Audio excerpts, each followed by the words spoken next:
kagargar, magluto tayo ngayon ng ulam para damihan na natin para hanggang bukas na rin. At hindi pa tayo tapos mag-kimchi. So, samahan niyo ako magluto at di ba halata? Pagod na ang kagargar ninyo. So, watch my cooking time. Palay ito. Patatas at radish at yung mga extra doon sa kinimjang ko ay sayang din naman.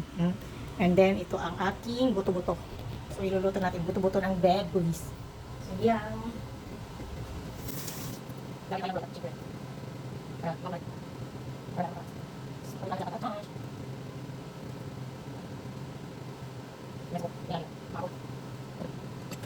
Yan na bilang.